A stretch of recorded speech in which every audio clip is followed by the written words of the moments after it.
course, and I have with me Fred Amrein, who is an expert in financial planning, an author of a very well-known book, which is called Financial Aid and Beyond: Secretability. Financial planner with an expertise in education funding, planning, retirement, investment management, etc. And for the benefit, welcome Fred, and for the benefit of my class, I'd just like to say that, and for the benefit of telling Fred what we've been doing, I'd like to recap that we have been helping families gain control over the current financial aid system. So we have looked at the steps that are required to obtain federal financial aid. So people in the class have tried the FAFSA forecaster, net price calculators. They have studied the CSS profile with all the questions that go into it and the resulting EFC, so that they're getting well ahead of the process. The point that I'd like to make is that there are many questions and they're questioning many answers, because in financial aid and white, it's a moving target, and rules can change from one year to the next, personal income protection allowance for the student, and so on and so forth. So when you're looking at this and you're finding that someone like Fred has tried to create a program and a method for assessing EFC and paying for 4 years of college, then you have to take a good look and see how he brings everything together, because I think it'll be very interesting for us in this point in the course. So Fred, thank you so much and giving us a bird's eye view of EFC PLUS. Well, thanks, Claire. Thanks for having me. And yes, I really take a different approach. I look at this as a, from a business standpoint, even though it is our children, we love them dearly. But this is business. It's big business on the college side. I hate to say that, but it really is. And we're looking at this as a $100,000 to $250,000 decision that people are making, and you're leaving this up to an 18-year-old. So it's a big decision. It will affect, another part that we do is the student loan repayment side, and I see the horror stories of people not making the right decisions or planning the right way as they go through this process, and that's why has pushed us to come out with this tool. So let's jump over and we can see that, Claire. So sure, very good. Okay.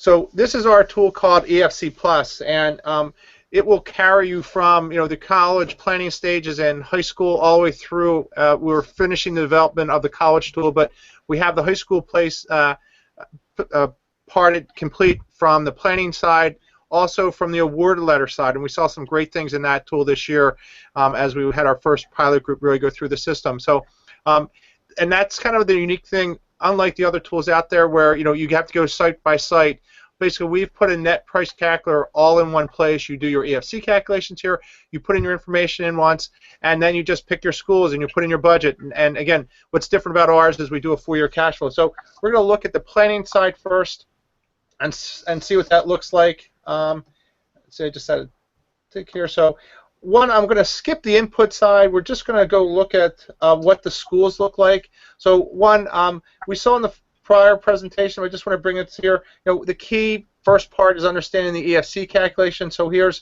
we have the EFC calculation for the client.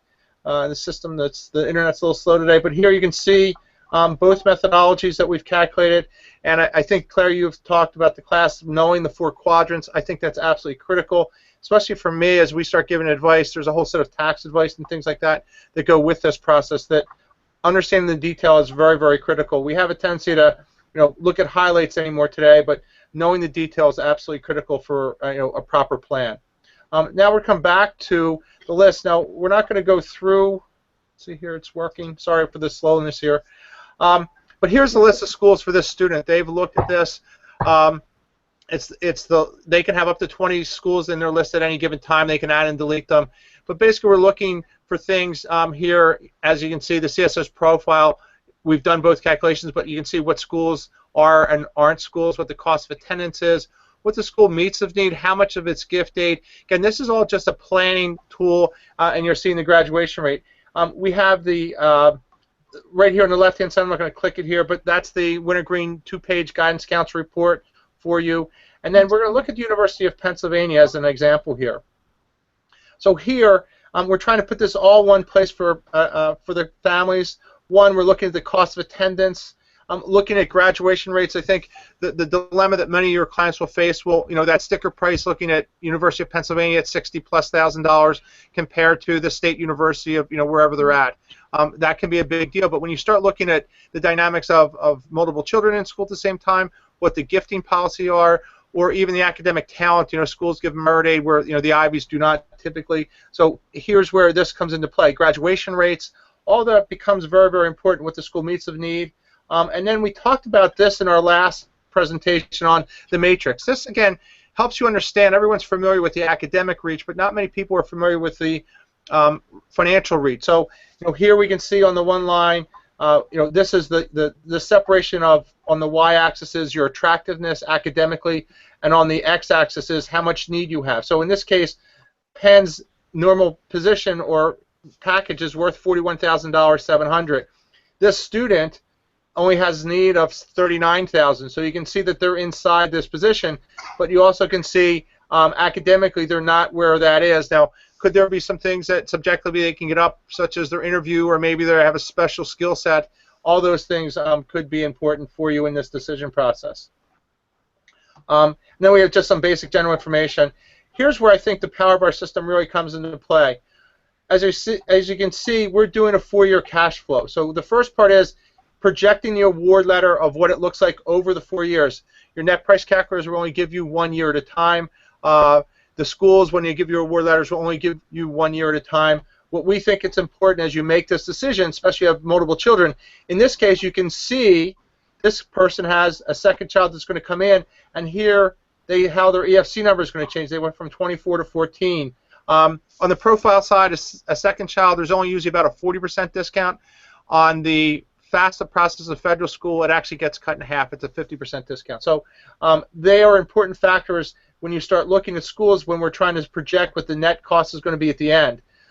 What then becomes unique about us is we've asked the client how much money do you have saved and how much can you give per year, and the red is the additional amount of resources this family is going to need to come up with over the 4 years. So year by year you can see the impact of having multiple children, of how that EFC number is going to change as you go out. So in this case, they're going to need about $23,000 additional from what their current budget is, based on how the EFC number is projected, what the school's gifting policy is, and how their EFC number is going to change.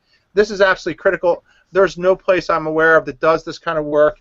It really puts it in perspective to help parents understand, because the next part is what most families are facing is what's the graduation debt and what's their monthly payment going to be when that happens. So as you can see here, we've analyzed that. In this case, you can see the Stafford loan limit. There's the $27,000. Here's the additional resources we talked about that identified on the prior page. And now we're looking at what the loan options are. So there's the Stafford loan. That payment's going to be about $282. And then the parents will be indirectly or directly involved. So if they take the Parent Plus loan, they're directly involved. That is their loan, versus taking a home equity or an alternative or a private loan. And then you can put in your actually custom rates in here, but that will generate the numbers for you. So you can range from $250 to $270 in addition to the $282 above. And then a big thing when we talk to the financial advisors, the financial directors at the colleges, we see a lot of parents getting into trouble that junior, senior year when they've borrowed money freshman, sophomore year. All of a sudden these payments become unbearable. And if you remember, we've committed as $10,000 here. So this gives you a good plan of what it kind of looks like on the front end, Claire. Yeah. Let me jump over to the award side a second here. Can you make the screen a little bigger? I can't. It's just the way it is. I'm sorry. It's just the way it works. Okay. So maybe it's on my side. That's not as big as it could be. Okay. So now we're going to look at. So now that was pre-award letter decision time. Now what we've done, you can see we've summarized and put all the information in at one place, and which is very unique. There's no easy side-by-side comparisons. What we've done is created a standardized format, and we'll see that in a second. But here is where you can really see the value of the school. This is where you specialize in, the academic fit and the personality of the child and the campus fit. But here, from a pure financial standpoint, we can see, sticker price, Millersville versus University of Pennsylvania, it's significantly different. But over the 4 years, because of their gifting policy and the EFC number, you can see the true value. You could go to an Ivy League school versus a state school for about $24,000 more, which is just really interesting as far as a comparison of value of what you can get for your money. So this is where everyone just looks at the sticker price and hopefully it can make a better decision. And now we're just going to do the same thing. The format's very similar on the award side, and what we do here is this is already completed, but if we were to come into a blank screen, you would then input the cost of attendance and then what your actual award is going to be. As you can scroll down here, as you can see this, and then we just hit the update. So this is just really keying in. Sometimes the client's going to have to call back to the school to get some clarification if is it a need scholarship or is it a merit scholarship, depending on the school. But now we redo those 4-year cash flows. So you can see here, we're recalculating based on the actual. So here we're seeing what they actually received. This way, especially with the profile schools, you may have a variance of how it's calculated. Each school is different, so you can't calculate that exactly similar to the FAFSA form. But you can see here we've actually loaded in the actual award letter for this school or for this child at the school. But now, if you remember, in our planning standpoint, we didn't need any money freshman year. Because of the actual award and how they calculate EFC, we can see that we do need money freshman year. It's not significant, but over the 4 years, we can still compare each of those schools side by side. And then, again, we're just looking at those outcomes, and then it can show you what your debt numbers are going to be and what that financing charge looks like. So, again, it gives you a complete review of the award analysis. And I think looking at the summary page, we'll go back to that. We're actually sorting it by the school, by the net cost. This is where we're looking at what the financial outcome looks like by school. So this is what we're hoping is the new trend. It shows you, your average net price at each school year by year and what your debt number would be at graduation. I think that's wonderful, Fred, to have a tool like this that parents can use in the privacy of their home. They can review the various costs that are offered at various colleges. I think that the cash flow, paying for 4 years, that's definitely useful.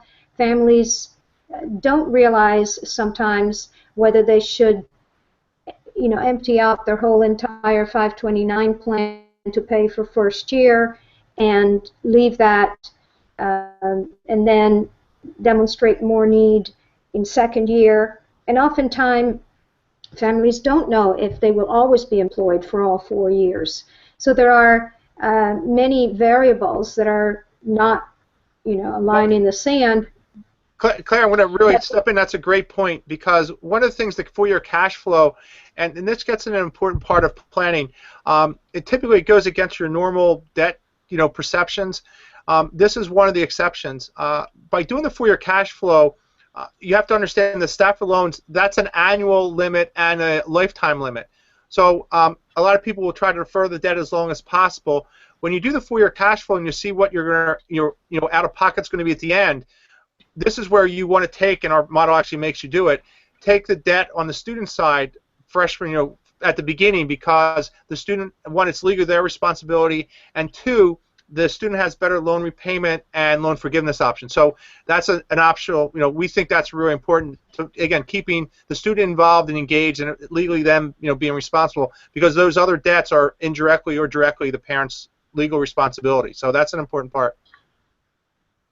Right, and parents are really bearing the heavier burden of paying for college. And now some universities, like Princeton, are not really awarding the federal direct loan. Certify a student that wants it of the burden. And so they package essentially the earnings that a student could make and earn over the summer, and then their savings, work study, which may not even be federal work study, but they are shifting away from awarding that 5,500 unsubsidized or part subsidized direct loan. Yeah, there's a great deal of pressure coming from the federal government to the schools. You told me this, just recently about Princeton.